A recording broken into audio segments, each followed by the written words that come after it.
Bom dia, salve Maria. Vamos continuar a leitura do livro Padre Pio, um santo entre nós, de Renzo Alegre. É a biografia mais completa, tradução pela editora Paulinas. Você encontra em diversos sites aí pela internet, tem um preço relativamente barato, né? Tá em torno de R$ 50. E eu vou deixar alguns links na descrição do vídeo junto com a sinopse. E eu recomendo a leitura na íntegra, porque eu estou pegando os pontos principais de cada capítulo, porque não dá, é um livro muito grande, não dá para lê-lo todo. Mas eu recomendo a leitura na íntegra. E antes de começarmos, eu quero pedir que se você não for inscrito, que você se inscreva no canal, que curta e compartilhe esse vídeo e faça com que outras pessoas conheçam também a vida desse santo, que a vida de Padre Pio foi uma evangelização mesmo sem ele abrir a boca. Realmente foi um santo mesmo que viveu no meio de nós e, como ele mesmo falou, faria mais barulho morto do que vivo. E realmente, ele se deu a conhecer muito mais depois que morreu do que quando estava vivo. E olha que ele fez muitos milagres, muitos. Quer dizer, Deus fez muitos milagres através de Padre Pio. Então vamos continuar a leitura. Vou pegar aqui o livro.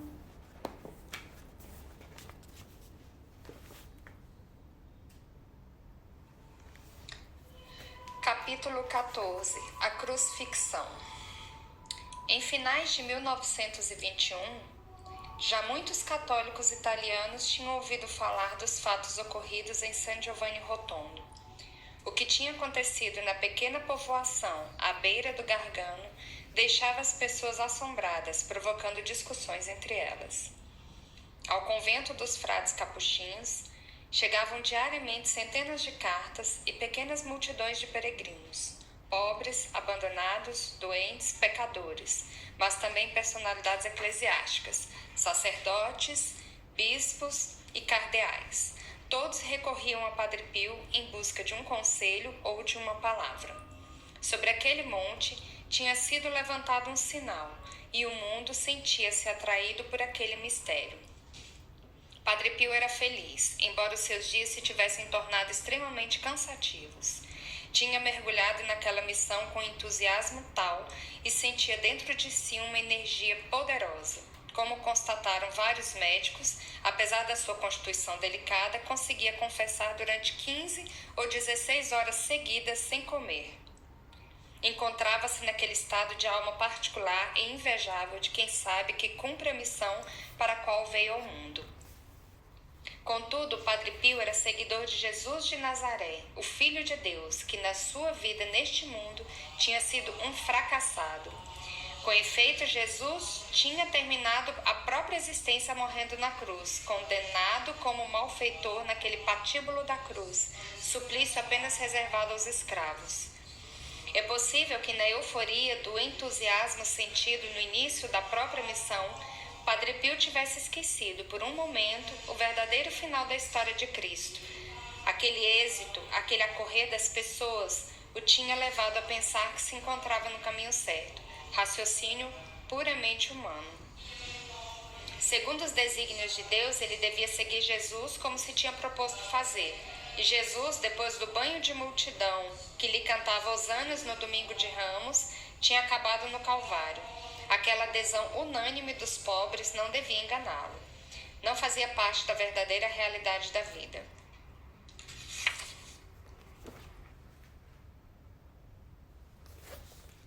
Os episódios que durante aqueles anos se tinham desenrolado em San Giovanni Rotondo e que chamavam a atenção sobre Padre Pio estavam relacionados com a Igreja Católica, com a fé. Falava-se de estigmas, de milagres, de conversões e divisões, e a Igreja, mãe solícita dos crentes, não podia ficar quieta olhando. Era precisamente seu dever pensar no bem dos próprios filhos. Devia estabelecer a bondade dos acontecimentos em curso, constatar se aquele religioso estava animado por verdadeiro Espírito de Deus ou se, pelo contrário, estava dominado pelo maligno.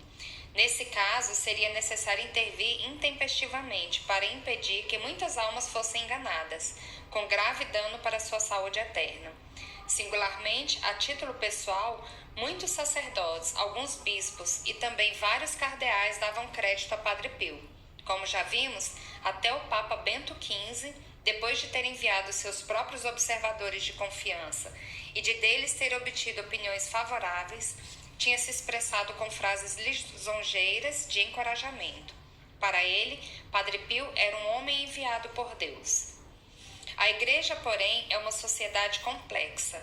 Está espalhada por todo o mundo. É responsável pela saúde eterna dos homens e pela verdade absoluta, e não pode dar-se ao luxo de cometer erros.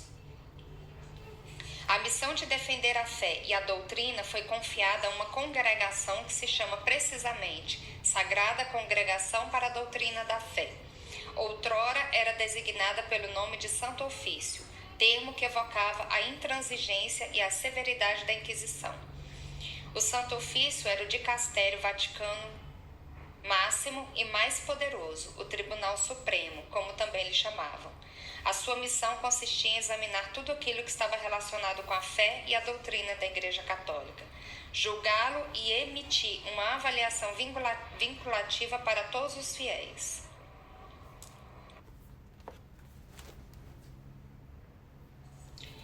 Os vários inquéritos médicos sobre os estigmas do padre que já referimos no capítulo anterior destinavam-se, afinal de contas, aos membros do Santo Ofício. Em 1921, havia 4 relatórios sobre as suas secretárias: o do professor Romanelli, o do Dr. Festa, o do professor Bignami e do padre Gemelli. 2 deles, Romanelli e Festa, eram completamente positivos no sentido de que afirmavam que Padre Pio era um homem extraordinário e que aquilo que tinha acontecido nele só podia ser explicado através do sobrenatural.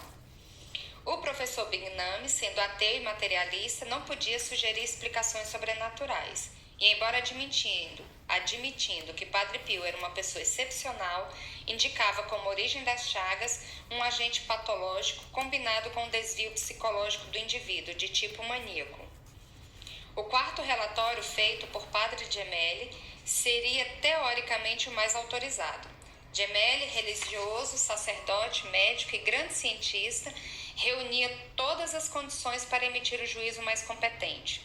Por isso, os membros do Santo Ofício deram preferência às suas avaliações e abraçaram a tese por ele defendida. Esta, porém, deixava Padre Pio muito mal visto. Com efeito, afastava qualquer intervenção sobrenatural, atribuindo a origem daquelas chagas a puro histerismo. Contanto, como já vimos, aquela tese não era fruto de uma investigação científica. Padre Gemelli não tinha examinado nem sequer visto as chagas de Padre Pio. Tinha feito um relatório falso, elaborado apenas com base nas suas suposições pessoais. Os consultores do famoso dicastério não quiseram saber como era possível que sacerdotes, bispos, cardeais, médicos, cientistas, escritores, industriais, políticos e artistas acorressem a San Giovanni Rotondo e demonstrassem estima e veneração por Padre Pio. Não se interrogaram por que razão ali ocorriam conversões e curas verdadeiramente inexplicáveis que podiam ser sinal da presença e da aprovação de Deus. Não se deixaram impressionar pelo modo de vida do padre, que todos achavam edificante e exemplar. Para eles, a autoridade de Padre Gemelli era indiscutível. Optaram pelas suas conclusões e apoiaram-no incondicionalmente. Não puderam agir imediatamente contra Padre Pio, mal receberam um relatório de Gemelli. O Papa tinha se comprometido em pessoa, exprimindo em público juízos altamente positivos em relação ao religioso. Se o Santo Ofício emitisse uma condenação, pareceria estar em clara contradição com o chefe da Igreja, o que provocaria um escândalo. Assim, era necessário esperar.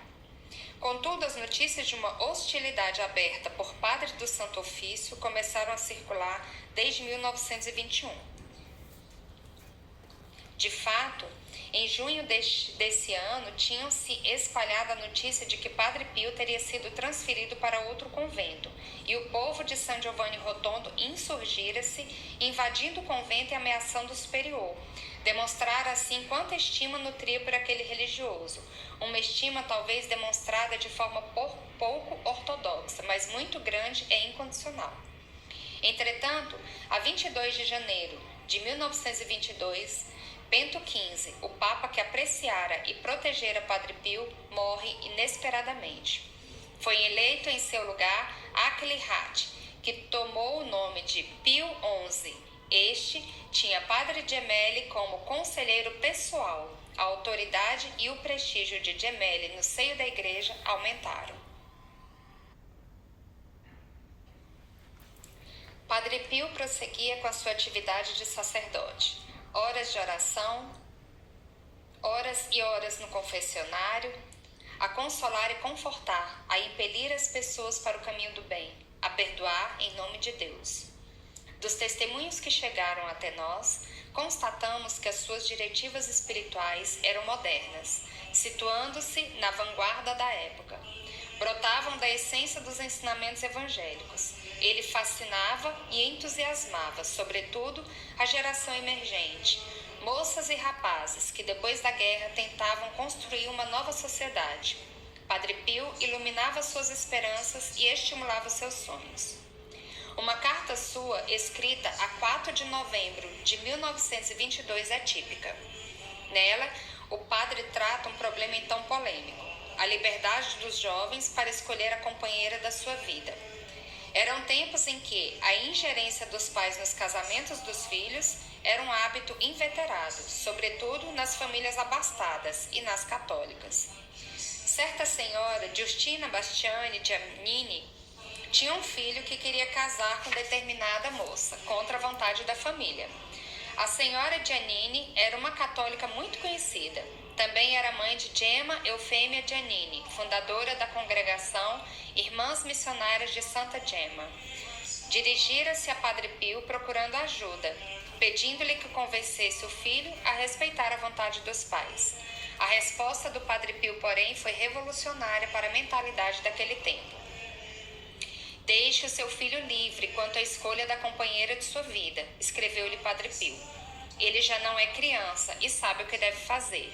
Nem a senhora, nem os outros membros da sua família fazem bem se opuserem. São pretensões que não podem certamente agradar ao Senhor. Nessa escolha, os pais não devem abusar da sua autoridade. A autoridade foi-lhes conferida por Deus, não para destruir os direitos dos filhos, mas para conservá-los.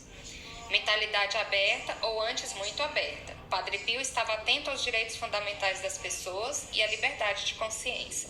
Era um homem iluminado, por isso agradava aos jovens. Os seus juízes do Santo Ofício, porém, não eram da mesma opinião.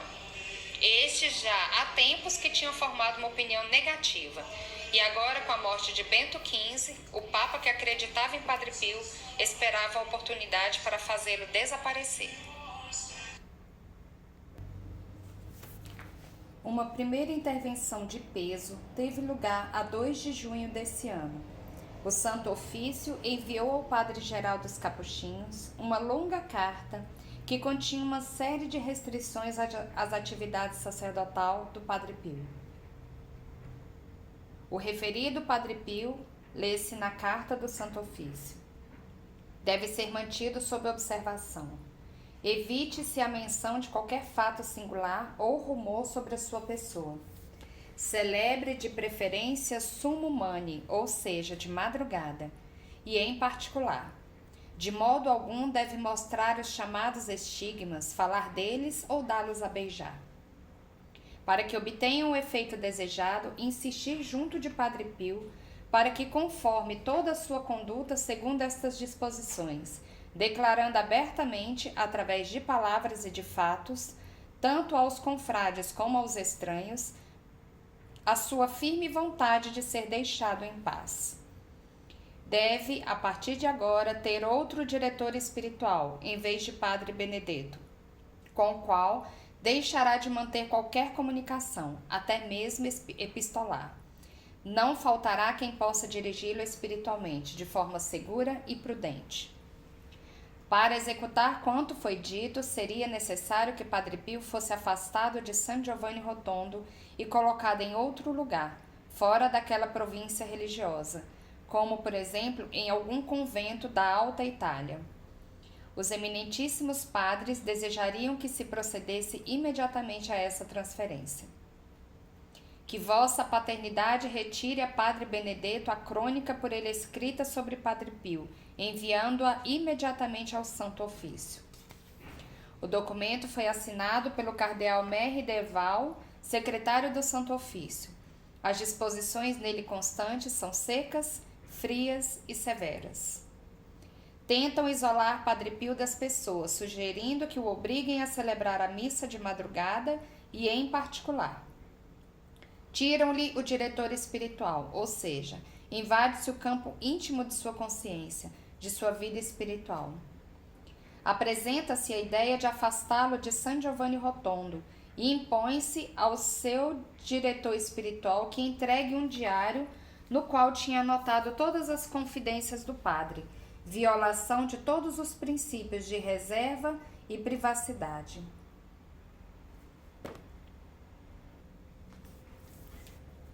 Por estas disposições tão severas, intuímos que o Santo Ofício tinha uma opinião totalmente negativa acerca daquele religioso e também do ambiente em que ele vivia. O mesmo se depreendia de outro documento, uma carta que o cardeal Merry Deval enviou ao geral dos capuchinhos a 21 de julho. Foi referido a esta Sacra Congregação Suprema que, por 2 vezes, em data recente, os padres capuchinhos de San Giovanni Rotondo entraram em litígio e agrediram-se com armas brancas e de fogo. A causa desse litígio e das agressões parece ter sido a partilha das grandes somas de dinheiro acumuladas por Padre Pio e outros objetos preciosos que estavam na posse de mulheres piedosas, que frequentavam o convento, assim como os frades também frequentavam a casa delas à noite. Fecha aspas. As acusações eram gravíssimas e projetavam uma sombra sinistra não só sobre Padre Pio, mas também sobre a inteira comunidade religiosa de San Giovanni Rotondo. Davam a entender que estava se desenrolando uma batalha, sem excluir os atos de violência física. O convento de San Giovanni Rotondo estava muito distante de Roma. Como era possível que o Santo Ofício recebesse cartas sobre ele? O padre-geral dos capuchinhos, preocupado, enviou imediatamente um representante na pessoa do padre Celestino de Décio. Ele escutou todo mundo, frades, leigos e as autoridades locais, e convenceu-se que se tratava apenas de uma montagem infame destinada a caluniar os religiosos e Padre Pio. Não havia verdade alguma naquelas afirmações. Não se confirmavam as acusações enviadas ao Vaticano. Fez um relatório detalhado defendendo aqueles religiosos e enviou-a para o Vaticano. Os cardeais amigos de Padre Pio, como o cardeal Gacerai, por exemplo, exultaram, mas os membros do Santo Ofício não mudaram de opinião. O que estava acontecendo? É simples. Como veremos em seguida, tinha se desencadeado a armadilha diabólica das calúnias. Padre Pio, com a sua conduta e com seus carismas, tinha reacendido em San Giovanni Rotondo o archote da fé. As pessoas acorriam a ele porque sentiam que era um homem de Deus. O clero local, mas também o das cidades vizinhas, sentia inveja. Sobretudo, alguns eclesiásticos que levavam uma vida dupla, contando-se entre eles padres e alguns bispos. Estes intuíam que para eles Padre Pio constituía uma ameaça moral. As pessoas faziam comparações e tiravam conclusões. Por isso, tinham decidido destruí-lo e tentavam atingir o seu objetivo através da arma traiçoeira das calúnias. Padre Pio já sabia há algum tempo que um ciclone infernal estava se desencadeando sobre ele, e isso fazia-o sofrer terrivelmente. Em maio de 1919, escreveu nas suas memórias Lúcia Fiorentino, que naqueles anos estava muito próxima de Padre Pio. Abre aspas. Ele predisse tudo, como um profeta. Confessou que tinha sede de almas e que viria a sofrer muito. Fecha aspas. A Dom Giuseppe Orlando, que durante esse mesmo período lhe perguntou se depois dos estigmas tinha continuado a ter aparições e perseguições de demônios, Padre Pio respondeu: não, mas agora começam as perseguições terrenas. A Padre Agostino, seu confessor, anunciou que quase todos os seus confidentes e aqueles que lhe queriam bem o abandonariam, mas não por culpa deles.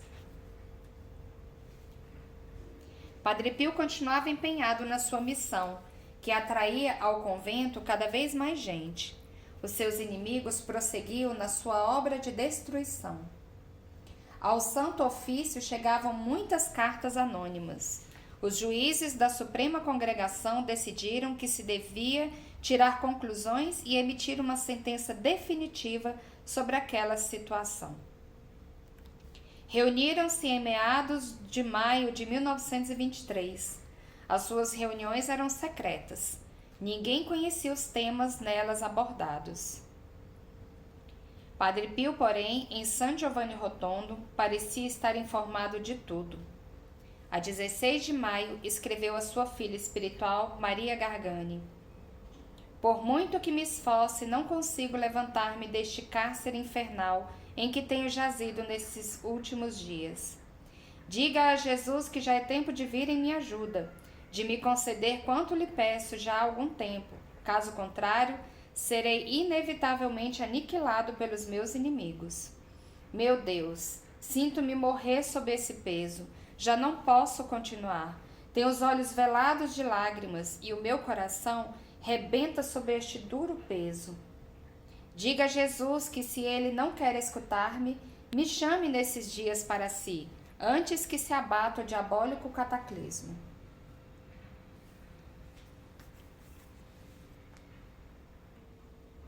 A 15 de junho, Padre Pio recebe uma carta do padre provincial em que está escrito: prepare-se para beber o cálice amargo que eu também tive de beber. Na crônica do convento do mesmo dia, o padre superior anota: Padre Pio mantém-se perfeitamente calmo, enquanto em mim surge certa preocupação. Nele observa a mesma maneira de viver de sempre. Limita-se a dizer: não nos façam esperar muito e diga-nos depressa o que devemos fazer.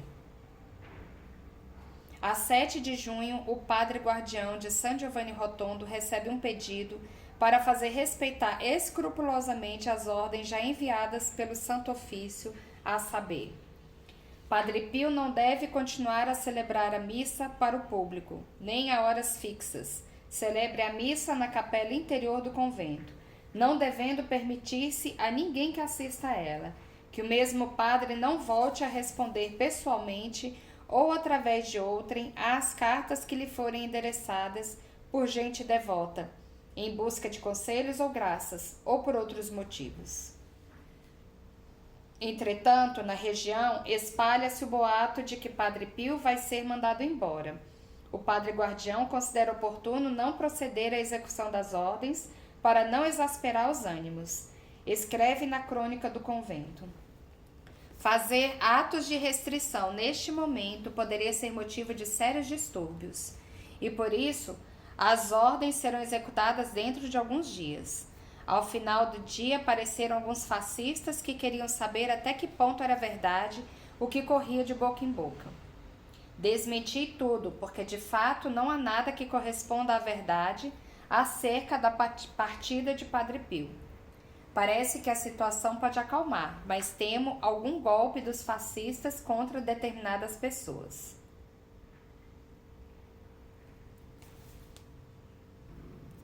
No dia 22, o padre guardião dirige-se a Fódia a fim de se aconselhar com o padre provincial, manifestando-lhe o temor de uma insurreição popular. O provincial replica que não pode fazer nada.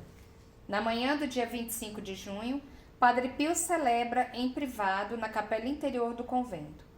À tarde, desencadeia-se uma insurreição popular e 3.000 pessoas, tendo à cabeça as autoridades civis e militares e a banda, descem à praça ameaçando cometer represálias violentas. Para acalmar os ânimos, o padre guardião retira a ordem e garante que no dia seguinte, Padre Pio voltaria a celebrar na igreja. As pessoas têm medo, obstruem os caminhos que conduzem ao convento, constroem barricadas e determinam que guardas armados vigiem por turnos o acesso ao convento. É eleita uma comissão que se dirige a Roma para negociar com as autoridades eclesiásticas. Chefiada pelo presidente da Câmara, o advogado Francesco Morcaldi, a comissão parte a 1º de julho. Em Roma, é recebida pelo cardeal Gasparri, secretário de Estado, pelo cardeal Lega, do Santo Ofício, e pelo cardeal Sbarrete, prefeito da Congregação do Concílio, mas não pelo cardeal Merri del Val, secretário do Santo Ofício. A missão não obtém qualquer resultado concreto. De regresso a San Giovanni, o presidente da Câmara descobre que a transferência de Padre Pio seria em breve. Contaria mais tarde. Dirigi-me à prefeitura de Foggia, onde obtive a confirmação.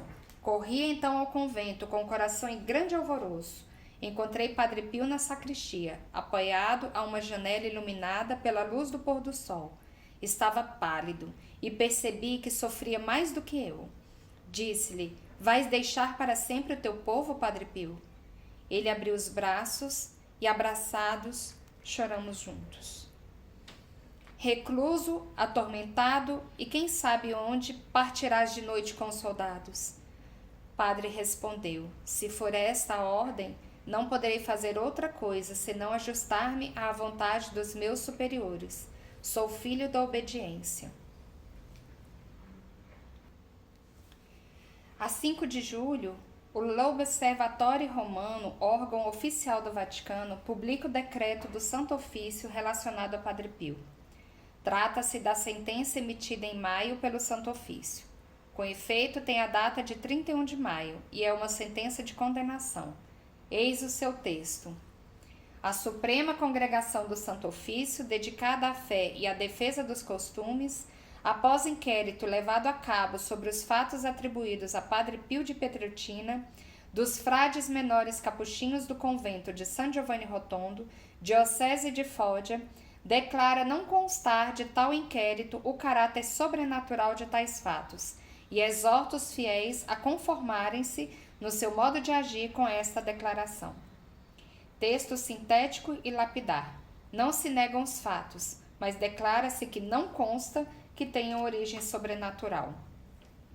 Alguns biógrafos de Padre Pio, referindo-se a esse juízo do Santo Ofício, o primeiro, segundo a ordem temporal, mas matriz de todos os outros que, como veremos, se lhe referem sempre e afirmam que, afinal, não é muito negativo e que é errado considerar que se trata de uma condenação.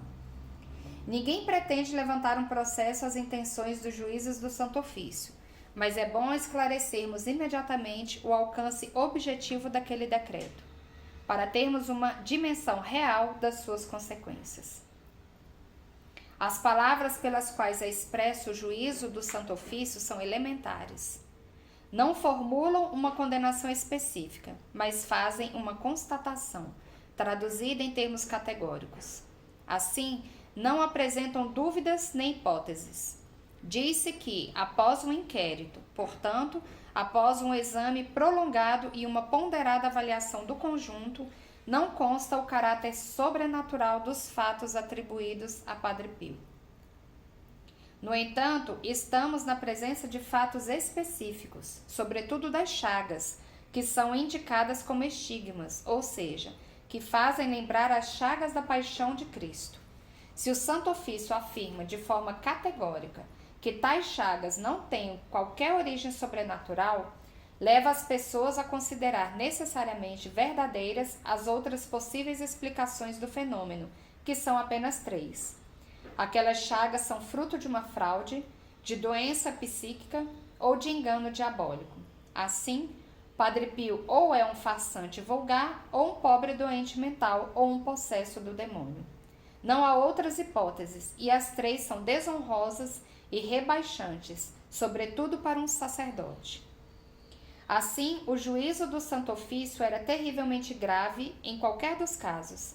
Desacreditava Padre Pio e a sua atividade frente ao mundo inteiro. A gravidade das declarações deduz-se também das providências disciplinares tomadas na sequência. Desde então, o padre passa a ser considerado pelas autoridades eclesiásticas um indivíduo indigno de confiança, ao qual era necessário impor regras suplementares, restrições e interdições muitíssimo severas, até chegar em 1931 a um verdadeiro encarceramento. Naquele dia, portanto, 5 de julho de 1923, o padre superior de San Giovanni Rotondo fez desaparecer o diário da Santa Sé para impedir que a comunidade e, sobretudo, Padre Pio, tomasse conhecimento da tremenda notícia. Queria ganhar tempo e preparar Padre Pio para aquele rude golpe. Alguns dias mais tarde chegou o fascículo Analecta Capitanorum, que reproduzia o texto do decreto em latim. O fascículo foi posto, como sempre, na mesa da sala, onde os religiosos se reuniam para o recreio. Os frades tomaram conhecimento do que se passava depois do almoço. Padre Pio estava ausente. Quando o padre guardião viu chegar, empurrou o fascículo para um canto da mesa, mas Padre Pio mal entrou, o pegou, abriu na página do decreto e leu atentamente o que ali estava escrito. Nenhum músculo sequer do seu rosto traiu a mínima emoção.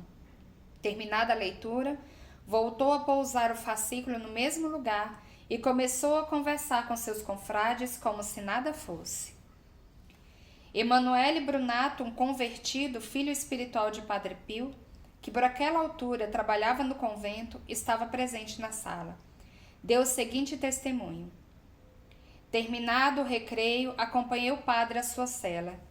Dirigiu-se à janela para fechar as persianas e ficou imóvel durante alguns instantes, olhando para a planície. Depois se voltou para mim e irrompeu em lágrimas. Lancei-me a seus pés e também eu desatei a chorar.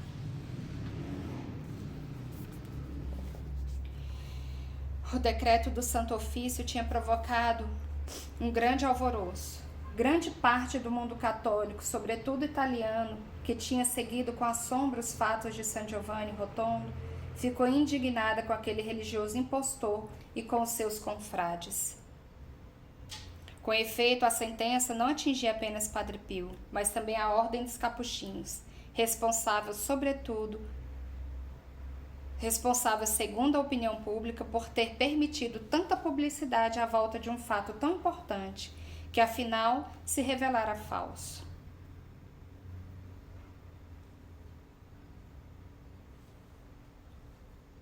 Pediu ajuda ao seu queridíssimo amigo e conterrâneo Dom Giuseppe Orlando. Este foi a Roma e conseguiu falar com o padre Lottini, comissário do Santo Ofício, tendo vindo a saber que o Supremo Tribunal detinha um relatório longo e detalhado do arcebispo de Manfredônia, Monsenhor Pasquale Gagliardi, que reproduzia o jovem capuchinho de forma tenebrosa, atribuindo às suas chagas a mistificação e fanatismo. Abre aspas, vi-o eu com os meus próprios olhos enquanto se perfumava e punha pó de arroz. Juro sobre a minha cruz pastoral. Fecha aspas. O relatório terminava com a seguinte declaração. Ou o Padre Pio abandona minha diocese ou o arcebispo vai-se embora. E aqui terminamos o capítulo 14. Como vocês viram, uma trama diabólica. E no capítulo seguinte, 15, nós continuamos a leitura. Salve Maria!